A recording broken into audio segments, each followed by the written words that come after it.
Hi, welcome to Game On. We're coming to you from the production studio at the San Antonio Express News. I'm Mary Ullmann Japhet, San Antonio Sports Board member.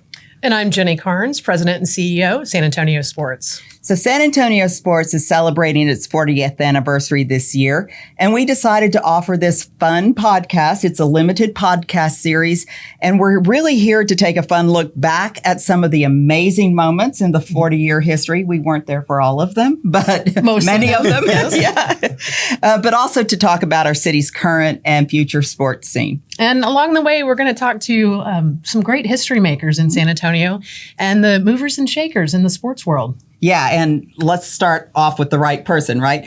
One of our founders, George Block, and we're really happy to have you here. We couldn't have imagined starting this with anybody but you, George. Well, thank you. We're so glad to know you are here with us, and thank you for your time. So let me just tell everybody a little bit about George. Folks in San Antonio know George as many things, a legendary swim coach first and foremost, and there's a long list of Olympians and state championships and all sorts of things. But he's also been an advocate for equitable access to sports, a driving force for developing quality facilities in San Antonio. I know that's a huge passion of yours, and a promoter of early childhood education. And you were even the CEO of Haven for Hope for a time. So George was the director of aquatics and assistant director of athletics for the Northside School District, and they not honored him by renaming the facility he developed as the George Block Aquatic Center in 2010. And of course, no surprise to anybody, George was inducted into the San Antonio Sports Hall of Fame in 2016. So we promised to put George's full bio and go on for pages in the show notes for this episode. Well, George, I want to start by first of all, saying thank you for being here. I tell our story all the time in the community, and I know the history of San Antonio sports by the recorded history and the stories that I've heard from you all. But I wasn't there in the beginning, been around a long time, but I want to hear how we started and what was behind wanting to build a sports commission in San Antonio. It was probably frustration. I think almost every good idea starts with somebody being pissed off. And I think almost every good leader starts by being pissed off about something. And 1984 was sort of a confluence of things. It was the first year that we had a homegrown San Antonio kid in the Olympics. And in addition, that got the business community sort of interested in the Olympics. We always had pentathlon here, so we always had pentathletes and fencers. But then we started getting basketball players, volleyball players, marksmen, everything. And that started in 84. And so the business community started a program where they adopted an Olympian. And one of our swimmers was adopted by Hart Hanks at the time.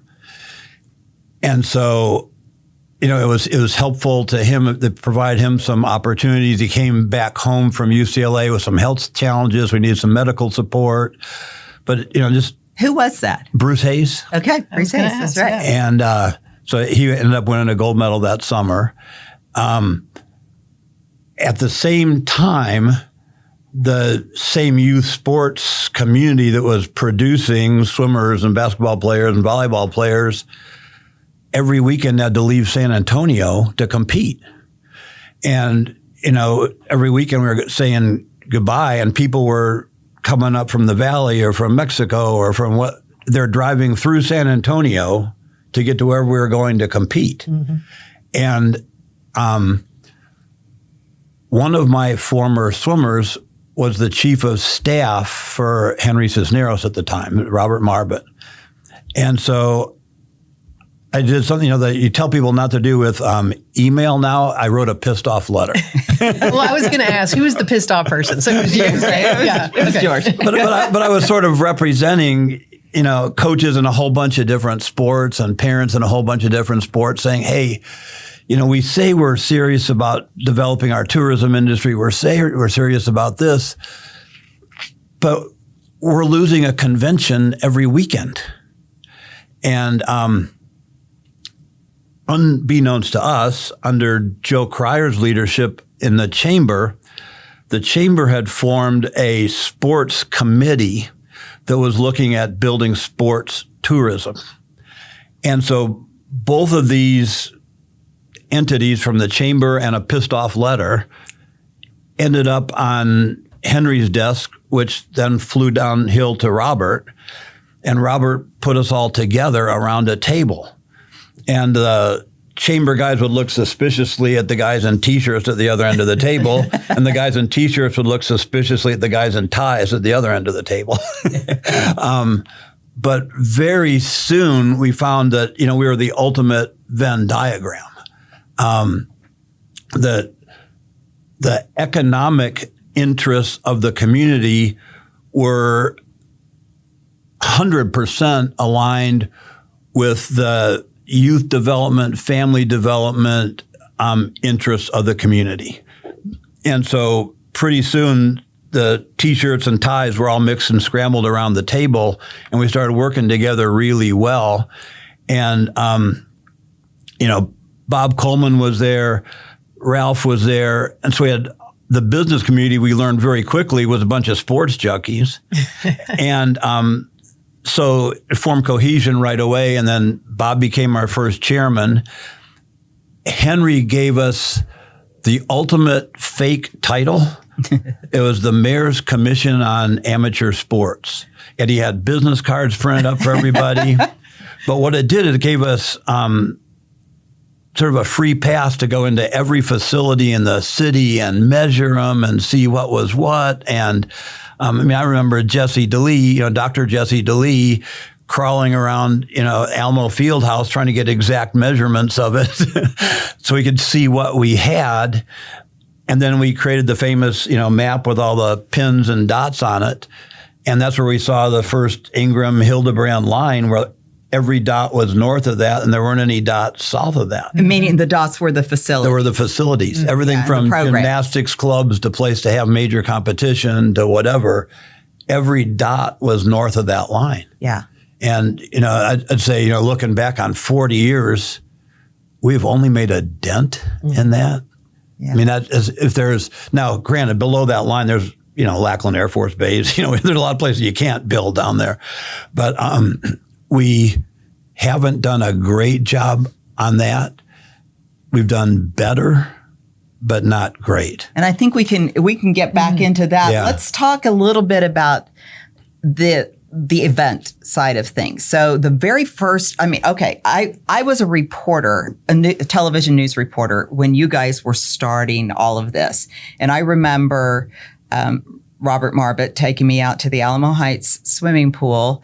And at they had a 10 meter at the time, and this was the community pool. Yeah. And saying, we can host a major multi-sport event, and this is going to be our 10 meter venue. And I was like, okay, I don't know much about diving, but really?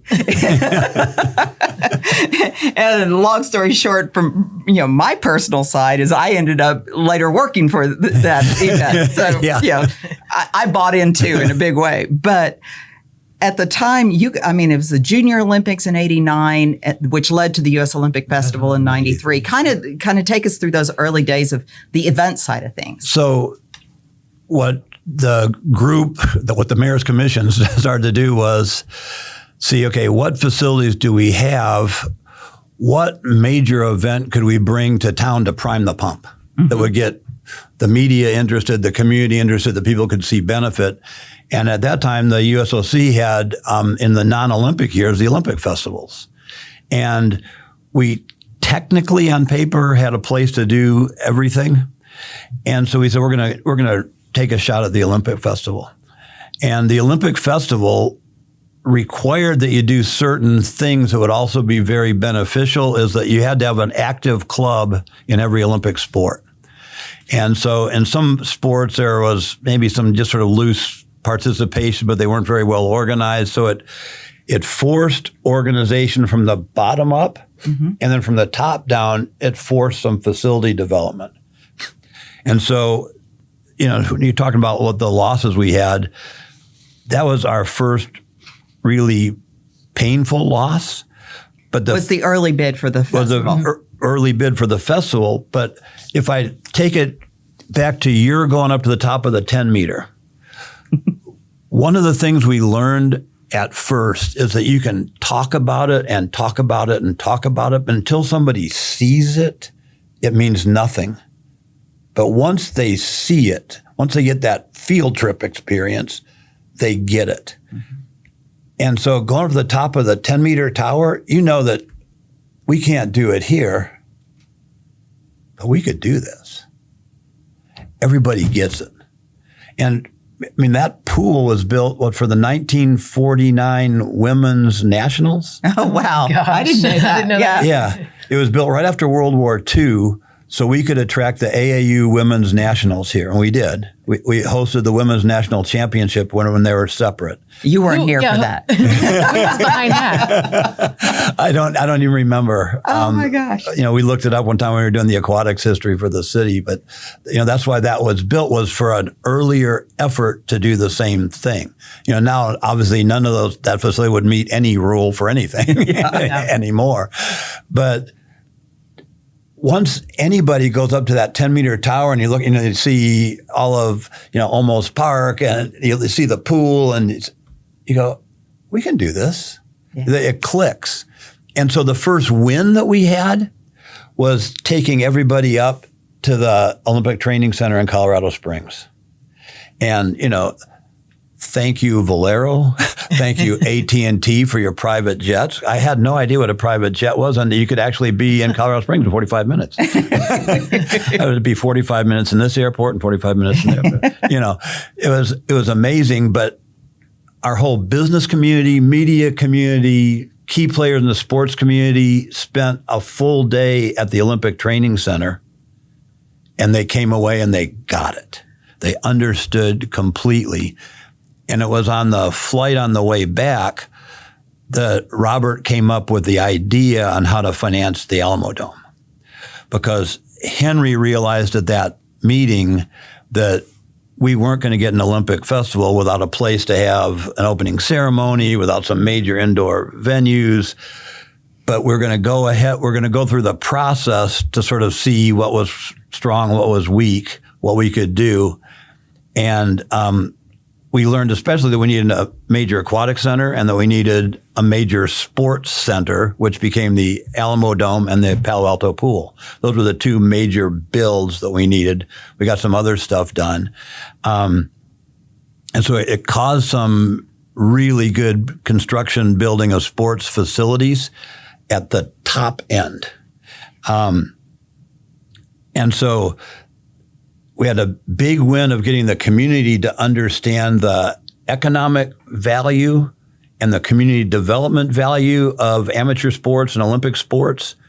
And then we had the really painful loss of the festival, but it came with a consolation prize that we didn't expect, because one of the people on the committee who was evaluating us for the festival was also in charge of the Junior Olympics. And they'd always put them at a college campus at, Oklahoma, Minnesota, Michigan, typically Big Ten campuses where you get dorms and all that. He said, San Antonio could do this. And so then a couple of days after, he approached us and said, would you like to do the Junior Olympics? And that was at the time, it was a bigger event than the Olympic Festival in terms of number of athletes, number of teams, number of families that visited, in terms of economic impact. And Bob Coleman got the idea, said, look, we have all these AAU teams in town. What if for one summer we combined? And our basketball teams combined, and our soccer teams combined, and our swimming teams combined, and we were San Antonio for just one summer. Well, it made the United Nations look simple. But Bob gained the community trust in such a profound way. I'm pretty sure if he wanted to, he could have been mayor afterwards, because everybody over the whole community. And then just thank you, Lord, that summer, graduating seniors from high school, we had everybody from Finis Dembo to Shaquille O'Neal on that summer AAU team. Every starter on our summer team was an NBA player later. Isn't that That's amazing? amazing, yeah. That was amazing. Yeah, I know. I love the picture of Shaq, and he's skinny Shaq, very tall, but skinny Shaq. And then we did the same thing with soccer, and the same thing with swimming, and baseball. And so suddenly, the San Antonio team was also advancing to finals in practically every sport. Yeah. And so then the community interest got big. I mean, we sold out Alamo Fieldhouse for basketball. We were selling out every venue. So then the economics started becoming good, ticket sales and all that stuff. And it became a giant pep rally for the city. And it was kids who were doing it. It wasn't, the Spurs or the, various football teams we had. It wasn't pro athletes. It was young amateur, when that was still a term, amateur athletes that were doing all this stuff in the community. And that lit the community on fire, and it got them behind enough to create the campaign to put in the Alamo Dome, which was just a whole nother series of stories. But then we got the Dome, we got Palo Alto Pool built, and then we had a successful bid for '93 Olympic Festival. And that became, setting records for figure skating. Yeah, that was pretty crazy. That record might still stand. It does. Yeah. It I think still it does, stands yeah. for the largest crowd. And I wish I had the number off the top of my head. I should. It's close to 30,000. Yeah. I mean, Christy Yamaguchi, I remember I was backstage with her and like, go. Yeah, it was amazing. We had just had amazing talent there. But everybody said, this is incredible. No. We're offering air-conditioned seats when it's 100 degrees outside. This is a no-brainer. We're 70 degrees and sunny every day in the Alamo. Yeah. It's just going to go in and be cool, watch something on ice in August. Yeah. For the last 4 decades, San Antonio sports has dared this community to dream big through the transformational power of sport. For 40 years, we've inspired youth to get in the game, motivated San Antonians to live healthy, been a force behind places to play, and hosted events that impact. As we celebrate 40 years of dreaming big, we invite you to dream big along with us. To support our mission, donate today at sanantoniosports.org. The festival was, you talk about a massive public pep rally. That really was. It brought people together. I mean, it's the basis of San Antonio sports volunteer pool today.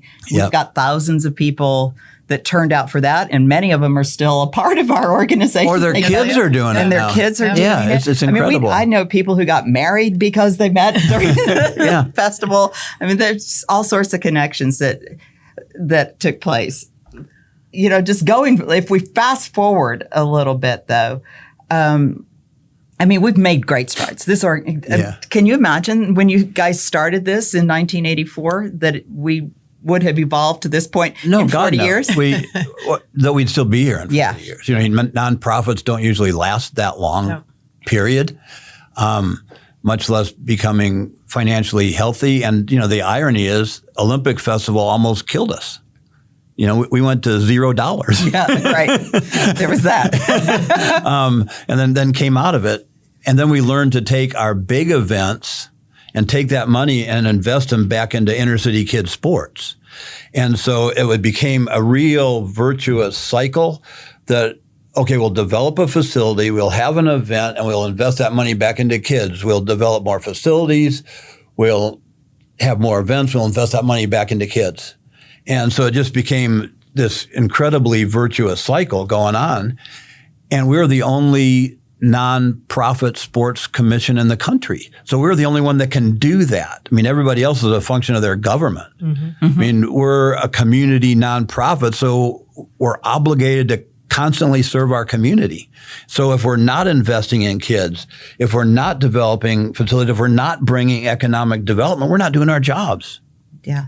Well, and it's amazing today in the sports commission world, we still have that unique model that most cities don't have. They're extensions of the CBB, like you just said.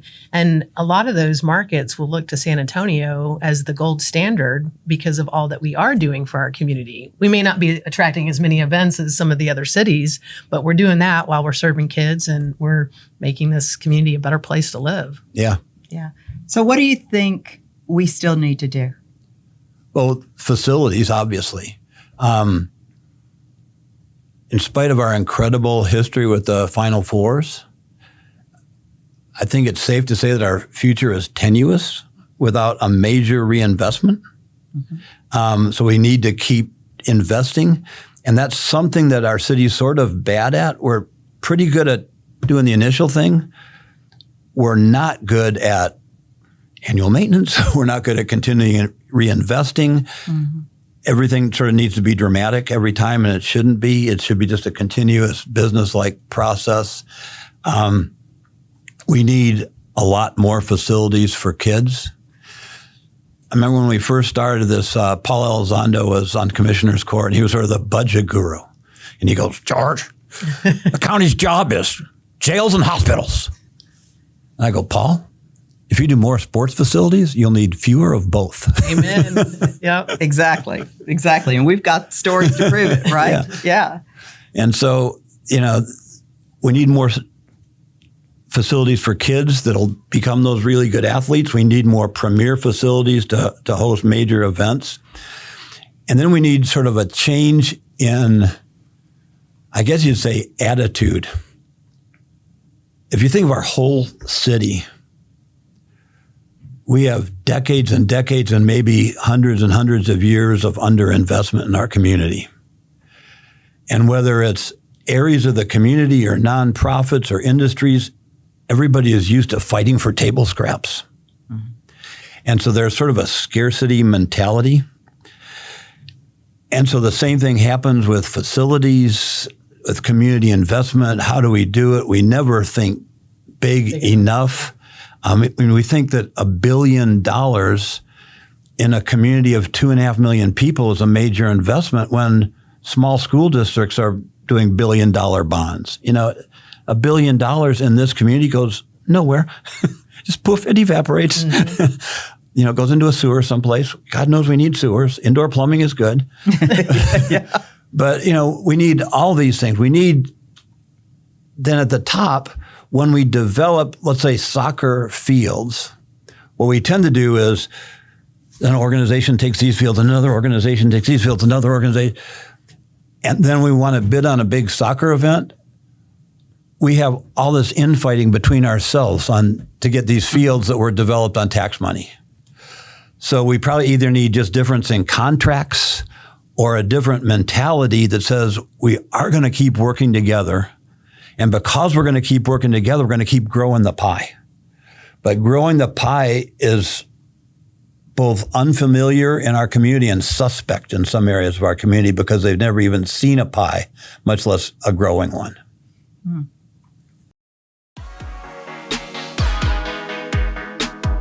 Hi, I'm Vince Davis, a journalist here at the San Antonio Express News. It's now time to nominate your 2024 SA Light.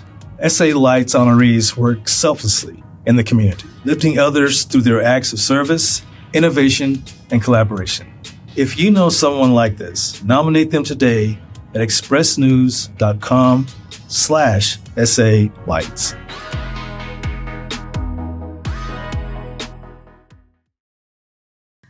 So in addition to investing in our facilities and finding more facilities that we need here, if you had a magic wand for our next 40 years for San Antonio sports, what would be on your wish list? Facility-wise? Overall. I mean, we know facilities is where we're lacking, and that's something we've got to put more focus into for our future. But just overall for the organization. For San Antonio sports or for sports in San Antonio? Oh, that's a good one. I didn't know. I didn't understand how you were framing that question. I mean, I meant it from the standpoint of our organization, but I liked your question better. Okay. San Antonio, in my mind, San Antonio sports is sort of like the shadow on the wall. You have the light here and there's a figure, and then San Antonio sports is projected on the wall. But what it's shining over is sports in San Antonio. And so San Antonio sports can't do anything that sports in San Antonio isn't already doing. That if there wasn't an Alamo Dome with a healthy tenant list and we couldn't do a Final Four. If there weren't soccer fields with healthy soccer organizations, we couldn't do soccer tournaments or swimming or softball, you name it. So everything simultaneously has to be bottom up and top down. And people want to say either or. Are you a bottom up organization or are you a top down organization? Almost you can make it a rule of life that every time somebody tells you either or, it's a lie. And the real answer is and both. Yeah. So just when you hear either or, just immediately go and both. Because we need everything bottom up and we need everything top down. We need visionary leaders who know that, yes, we need, just like we need to have the best airport and the best universities, we also need the best sports facilities. We need the best. We shouldn't settle for second class in anything anymore in San Antonio. We've second classed ourselves to death. Yeah. That is probably my biggest beef about this town that I love tremendously. Yeah. But we've got this underdog mentality that drives me nuts. Yeah. And you're preaching to the choir. If we can have the best tacos, we can also have the best facilities. Yeah, exactly. And forget you, Austin, our tacos are better. How about George Block for mayor? Yeah, exactly. Well, honestly, I mean, one of the strengths of San Antonio sports, and the three of us are part of it, is the longevity of leadership. I mean, the same folks have been around for a long time. We've had a great infusion of some new people. Great new talent. Yeah, Great wonderful new talent. But the consistency of leadership has been a strength. I mean, the NCAA loves coming to town and seeing the same folks that they know and know well. Those sorts of things. How do we inspire the next group to come behind us and get on board with this? So it's sort of that old Chinese proverb, your strength is your weakness. That by having great continuity, you prevent ways for new people getting on. I mean, that's why I was really big about, we have to sort of have an age out rule. And I said 70, we need to step off and let the new guys come in and do stuff. Because otherwise you sort of block access for the new folks. As a longtime San Antonio Sports Board person, one of my frustrations was that we never really had a facilities department, a facilities person, and as soon as we'd get one, they'd be stolen to do something else. But that's almost the nature of nonprofit work, is because in order to have a person, somebody's got to fund it. Yeah. And so that means somebody's got to care about it. And there's almost nobody that cares about that except us. And so it becomes really difficult to fund in the nonprofit world. That's why the sports commissions who are part of government do way better at that, because government just hires somebody and creates a department. That's what governments do. Oh, we can get bigger. Yeah, we'll do that. And then that becomes a blessing for San Antonio sports. We're good because we're sort of lean and mean, and so we got to be agile and we can move quickly and turn quickly and react quickly. But we have a really hard time growing and being sustainable because there's only so much budgetary capacity, nonprofit capacity, caring capacity. When you go through COVID and then you go through food lines that are, food bank, suddenly sports facilities drop way down low on the list. But one of the things we need to constantly be doing is connecting the dots in the community. The investments in things like sports facility are what builds communities. And because each team becomes a community, each league becomes a community, each organization, and you build community. I mean, that's part of the transformational power of sport, is it goes up from the single person participating to their family, to their group, to their neighborhood, to their community, to their team, and it changes the whole deal as it goes up. Well, there's your perfect segue to wrap up our so. first episode, right? So San Antonio Sports' mission is to transform our community through the power of sport. That's been our mission for a long time. What does the power of sport mean to you? The biggest thing that I think sport does for a kid is it gives that child a goal. And as soon as they have a goal, they have direction and they have momentum. And the biggest risk as a parent, and all of us sitting here are parents, is a child with no momentum. Because how do they get anywhere? And if they have momentum, they can change direction and they'll still have that momentum. They may decide, no, I'm not going to be the next Neymar, but I'm going to be the next Dr. Jesse DeLee. And they'll have momentum in their life. And so what sport does, it teaches kids to set goals, and it teaches them that the difference between a wish and a goal is a plan.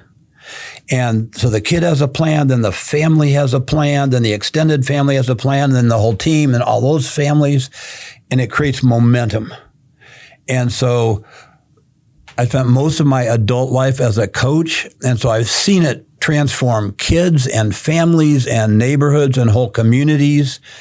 And that's what the transformational power of sport is. I mean, look at once the Spurs started winning championships, the way our community started defining itself in the Spurs way of wanting values-based leadership and good people in the organization and all the stuff that we identified with the Spurs and sharing the ball and being a good teammate and all that stuff, you would see it at your local taco restaurant.